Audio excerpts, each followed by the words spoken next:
ओम श्री शक्ति नमः। ओम श्री शक्ति नमः। ओम श्री शक्ति नमः। ओम श्री शक्ति नमः। ओम श्री शक्ति नमः। जलदान, जलाशय निर्माण, वृक्षारोपण, सत्य भाषण और तप की महिमा। सनत कुमार जी कहते हैं, व्यास जी, जलदान सबसे श्रेष्ठ है। वह सब दानों में सदा उत्तम है, क्योंकि जल सभी जीव समुदाय को तृप्त करने वाला जीवन जीवन का ज्ञान, इसीलिए बड़े स्नेह के साथ अन्य वाले रूप से परपादान पौसला चलाकर दूसरों को पानी पिलाने का प्रबंध करना चाहिए। जलाशय का निर्माण इस लोक और परलोक में भी महान आनंद की प्राप्ति कराने वाला होता है। यह सत्य है, इसमें संशय नहीं है। इसीलिए मनुष्य को चाहिए कि वह कुआं, बावड़ी और तालाब बनवाए। कुएं में जब पानी निकल आता है, तब वह पानी कुएं में जब पानी निकल आता है, तब वह पापी पुरुष के पाप कर्म का आधा भाग हर लेता है, तथा सठ कर्म में लगे हुए मनुष्य को सदा समस्त पापों को हल लेता है।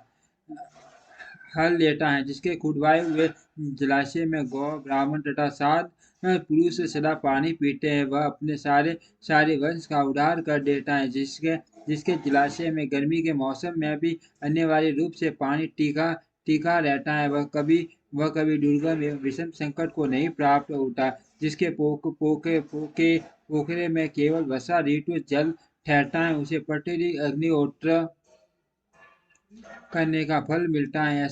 ऐसा ब्रह्मा जी का कथन है। जिसके तडाग में श्राद्ध काल तक जल ठहरता है, उसे शस्त्र गोदान का फल मिलता है, इसमें संशय नहीं है। जिसके तालाब में हिमत और शिशिर ऋतु को पानी मौजूद रहता है, वह बहुत सी सुवर्ण मुद्राओं की दक्षिणा से युक्त यज्ञ का फल पाता है।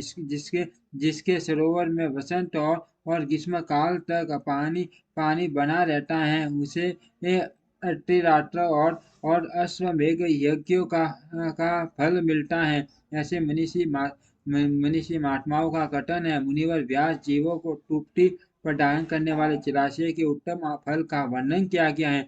अब वृक्ष लगाने में जो गुण है, उनका वर्णन सुनो। जो वीरान एवं दुर्गम स्थानों में वृक्ष लगाता है, वह अपनी बेटी तथा आने वाली संपूर्ण पीढ़ियों को टाल देता है। इसीलिए वृक्ष अवश्य लगाना चाहिए।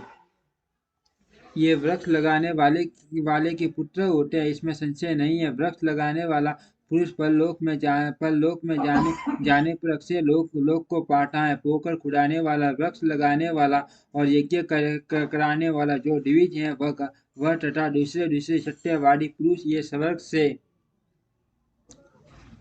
कभी नीचे नहीं गिरते। सत्य ही परम ब्रह्म है, सत्य ही परम तप है, सत्य ही श्रेष्ठ यज्ञ है और सत्य ही उत्कृष्ट शास्त्र ज्ञान है। सोए हुए पुरुषों में सत्य ही जागता है, सत्य ही परम पद है, सत्य से ही पृथ्वी टिकी हुई है और सत्य में ही सब कुछ प्रतिष्ठित है। तप, यज्ञ, पुण्य, देवता, ऋषि और पितरों का पूजन, जल और विद्या, ये सब सत्य पर ही अलंबित है। सबका आधार सत्य ही है। सत्य ही यज्ञ, तप, दान, मंत्र, सरस्वती देवी तथा ब्रह्मचर्य है। ओंकार भी सत्य रूपी है। सत्य से ही वायु चलती है, सत्य से ही सूर्य तपता है, सत्य से ही आग जलाती है आग जलाती हैं और सत्य से ही सर्व टिका हुआ है। लोक में संपूर्ण वेदों का पालन तथा संपूर्ण तीर्थों का स्नान केवल सत्य से ही सुलभ हो जाता है। सत्य से सब कुछ प्राप्त होता है, इसमें संशय नहीं है। एक शस्त्र, अश्वमेघ और लाखों यज्ञ एक और तराजू पर रखे जाए और दूसरी ओर सत्य हो तो सत्य का ही पलड़ा भारी होता वो भारी होगा। देवता, पितर, मनुष्य, नाग, राक्षस तथा सरासर प्राणियों सहित समस्त लोग सत्य से ही प्रसन्न होते हैं। सत्य को परम धर्म कहा गया है, सत्य को ही परम पद बताया गया है।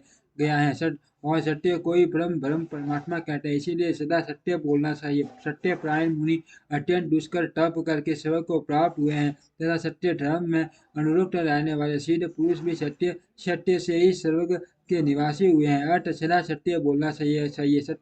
सत्य से बढ़कर दूसरा कोई धर्म नहीं है। सत्य रूपी तीर्थ अगाध विचारशील एवं पवित्र जलाशय है, उसमें योग युक्त होकर मन के दोबारा स्नान करना चाहिए। सत्य को परम पद कहा गया है, जो मनुष्य अपने लिए, दूसरे के लिए अथवा अपने बेटे के लिए भी झूठ नहीं बोलते, वे ही स्वर्गगामी होते हैं। वेद, यज्ञ तथा मंत्र ये ब्राह्मणों में सदा निवास करते हैं, परंतु असत्य वाले ब्राह्मणों में इनकी प्रतीति नहीं होती। अतः सदा सत्य बोलना चाहिए। तदंतर तप की बड़ी भारी महिमा बताते हुए सनत कुमार जी ने कहा, मुने संसार में ऐसा कोई सुख नहीं है जो तपस्या के बिना सुलभ होता हो। तप से ही सारा सुख मिलता